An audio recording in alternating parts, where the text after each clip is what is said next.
Ooh-wee, today gonna show you how to make some wonderful pheasant boneless hot wings. Come along and check it out. You're watching S&B Outdoors. Discover the world around you.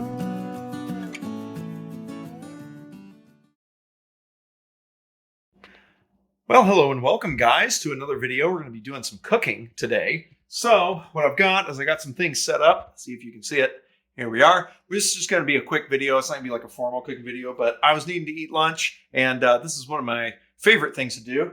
I got some pheasant meat. Let's show this here. I got some pheasant meat here. We'll turn the camera around here in a second. And we're going to be putting together what I like to do is pheasant basically hot wings, basically boneless hot wings using pheasant meat. That's what I like to do. So I'm going to take you along for this journey. We're going to see how to make some quick pheasant hot wings. All right. So let me turn the camera around and we'll get started. Okay. So this is some beautiful pheasant meat. I'm just cooking it for me, so I'm not doing a whole ton, but I've got a little bit of pheasant meat here. What I'm going to do is I'm going to end up cubing this all up, or at least cutting it up into kind of little bite-sized pieces. And then that way we can deep fry it. Now over here, I have a Fry Daddy. So I'm just heating up some oil in the Fry Daddy to deep fry it in. If you do not have a Fry Daddy, what you can do is just get a large pan, a high-walled pan, and just put some oil in it and heat it. Now, a Fry Daddy has its own temperature control, but if you're doing it on the stove, just heat it to about 300 to 320 degrees, somewhere around there, maybe 350. I don't know. I can't remember the exact deal. If someone knows, you can put it in the comments. But heat it to about 350, 300 degrees, somewhere around in there. That should be good enough to do what we're going to do today. Like I said, I've got a Fry Daddy, good old Fry Daddy. It's not sponsored, just saying it's the Fry Daddy. And we'll get going. So let me get that cut up, and then I'll get into the breading and how I do the breading. Okay, so we got it all kind of cubed up here. Now I'm going to show you what I'm going to make the breading out of. So over here, I get some flour. Okay, and then some cornstarch. So I'm probably going to do, I don't know, for this little bit, I may do 1 cup of flour and then maybe like a half cup of cornstarch, maybe half and half it. Maybe a quarter cup. Take it back, quarter cup. So 1 cup of flour, quarter cup of cornstarch, and then I like this Hardcore Carnivore Amplify. This is really tasty. I get this at Academy Sports. I have an Academy Sports next to me, so I get it there. Or I'll leave a link down in the description to an Amazon link. And yes, the link is an affiliate link. So if you want to just hit that and do your normal shopping, even if you don't buy this, it just helps out the channel. So that'd be great if you want to do that. Also, make sure and thumbs up and like this video. Oh, and right now is a good time to say, if you haven't subscribed yet, definitely subscribe and ring the bell so you don't miss out on anything. But yeah, that's what we're going to do. So we'll probably put maybe, if this is going to be a cup and then a quarter cup, maybe a tablespoon and a half of this in there, just to kind of give it a little bit of flavor, give the breading some flavor. And then of course we'll douse it in the hot sauce later. But for right now, that's what we're going to do. So I'm going to put this all in just a Ziploc bag is what I'm going to do. And then that way we can kind of shake and bake, Cal. Shake it before you bake it.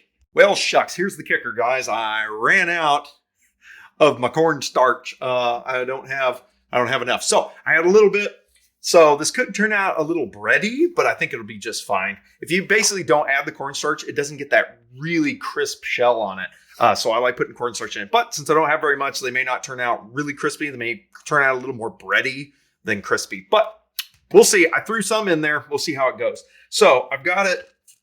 Basically, let me show you. So I got it all in a Ziploc bag here. So I don't know if you can see that, but I've got it in a Ziploc bag. We're going to shake it all up, and then we'll throw the meat in there. Yeah, you could do the egg wash thing and do all those different steps and batter it and egg wash it and batter it. I just find just batter it. This is quick. This is a quick meal thing. It's just something for lunch. So throw it in there, shake it up, give it a good shake. That way they're all coated. Throw them into the fryer once we check and make sure that it's hot enough. Throw them in the fryer. Be good to go. Alrighty, be back when we're frying. Okay, now that we got that pretty well incorporated, I can smell that amplify in there. Now we're going to throw a little bit. Now, I'm not going to throw all of this in there because the little Fry Daddy is a little small. So if you throw all of this in there, it'll probably cool the oil down too much, and then it will not cook right, and they'll become soggy and greasy and nasty, and you don't want that. So I'm probably going to cut it basically in half. I'll do half batch, fry those, take those out, and then do the other half. So go ahead and grab, and you guess, just gotta throw this in here. You just gonna guess, see if I can zoom out a little bit. There we go. Guess a little bit. That's probably about half. I don't know, something like that. So now we're going to put that in here. And honestly, I can probably just dust it the way that it is. Here, we'll just roll this around in here. Trying to do this one-handed is a little interesting, but we're getting her done. Oh, separate them up a little bit. So that way we get them fairly evenly coated. Now I'm going to take it over here to the Fry Daddy. Now, how do you know if your oil is good? Well, if you see stuff floating in it. That was from me testing it out. But if you throw a little bit of flour in there, see that sizzle? See that sizzle? That's how you know that it's ready. So now, very careful, don't splash yourself, but just drop these little guys in there. It's just absolutely magical. Whoop. Drop them in there. Try not to splash yourself. I'm just barely putting them in the oil and then letting go. So that way it doesn't. And yes, this makes a mess, but all good things tend to make a mess. You know that? So get the rest of these in there. Get it frying. You want to watch it because it will fry pretty vigorously. So you want to make sure that you don't boil it over here. And if you're doing this so see, that one slipped out of my hand. It kind of splashed at me. So be careful when you're doing this. You can burn yourself because it is pretty vigorous. All righty, here we go. Almost got them all in there. Kind of have to feel around in the bag to find where the others are. Okay, I think we got them all. So we're going to let those fry. Now, I like to take something and kind of whirl it around in there. Make sure they're not sticking to the bottom. There we go. They're looking pretty good. Now, you can gauge this by minutes if you want to. You can gauge this by minutes, but what I like to do, I like to measure it with the thermometer. And I can put a link in the description on this one. This is a great thermometer. It's an Inkbird, works great. But 165, it only takes maybe a couple of minutes, and see how they're floating. Generally when they're floating, that means that they're good. So I'm gonna try to probe one of these. I don't know if this is gonna work one-handed. See if I can hold it with my chin. Hopefully you guys can see this. There we go, I got one. Okay, yeah, it's 195. They are definitely done. So we don't want to cook them too long, otherwise we have problems. So I'm gonna grab a plate. Get these out of there. Ooh, look at that crispiness. Doesn't look too bad. Bready wise. Looks pretty good, actually. We'll check a few more of these and I'll dump them out on a plate with some paper towels in it. All right, here we go. I got my plate with some paper towels on it. Put our little basket back here. There we are. All right, look at those little things. And these are all, like I said, about 160 is probably perfect. It's 180. If you go over a little bit, it's fine. You just don't want it to sit in there cooking at like 190 degrees forever. You know, that would be bad. So there we go. So I'm going to set that off to the side over here. And then we're going to get our bag of awesomeness here while that oil's reheating. We're going to put the rest of these in there. There we go. There we go. We're going to mix this up. Mix it up, yeah. And like I said, you could shake it around if you wanted to. I'm doing this one-handed, so I'm just gonna flippy flop it around.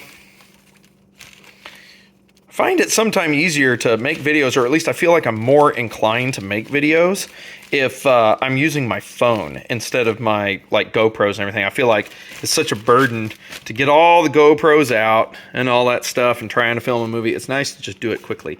All right, batch number 2. Gonna throw all these in. Time to get those little birds out of there. All right. Put those on their little pad to dry. I just tried one, and they are good. Probably could have done a little bit more amplify in there. So I would probably say maybe 4 tablespoons, because it's not very salty. But that amplify does have salt in it, so I'd go more if it was me. But these are looking great. Now it's time to really sauce them. And as a good husband, you always clean up your mess. Fellers, let me tell you something. If you're cooking in your wife's kitchen, right, and you leave it a mess, she won't ever let you make stuff in your kitchen again. Or, you never know, she may not let you hunt anymore. And that would be a tragedy. So now we're going to heat this up a little bit. I like hot stuff. So when I talk about hot wings, I like hot wings, okay? So I really like the Habanero Mango. That's from Buffalo Wild Wings. It is fabulous. If I can find it on Amazon, I'll leave a link down in the description for you. For those of you that may not have this in your, let's get down to the bucket here, and we're gonna get these suckers sauced up. Okay, everybody. So all I do, let me back up a little bit here, is I just take our beautifully dried fried pheasants, throw them in a bucket, bowl of some sort, and then we just sauce them up, man.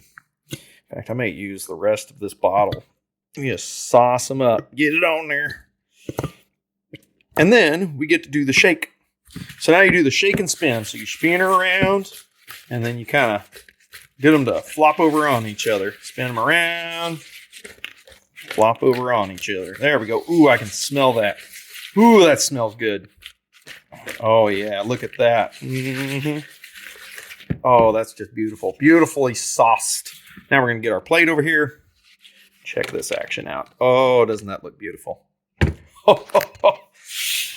That is magnificent. All right, guys. Now, that is what I call how to do wings, right? That's how you do some pheasant, boneless buffalo wings. That's like that. I'll give one a shot. You know what I usually do with my kids and everything? What I usually do is I get a package. That's what I'm getting out here. I get a package of toothpicks, and I just put a bunch of toothpicks in it. So, like, you have them, you just get them with a toothpick, like hors d'oeuvres, and yeah, ooh yeah, that's hot, real hot, crispy, and it's got that pheasant flavor. All right, guys, I'm not gonna talk to you too much with mouthful. I'm gonna get to eating because this is good stuff. Throw some celery there with it. Throw some carrots and some I don't know. I'm not a blue cheese fan, but I like ranch, so throw some ranch with it. Absolutely perfect. All right, guys, make sure you like, subscribe, share. More videos coming up. More cooking videos coming up. If there's anything else you'd like to see me cook, any kind of wild game you'd like to see me cook, let me know. Comments down below. Links for some of the stuff that I used here will be in the comments down. Will be in the description down below. And as always, like, subscribe, share. See you later.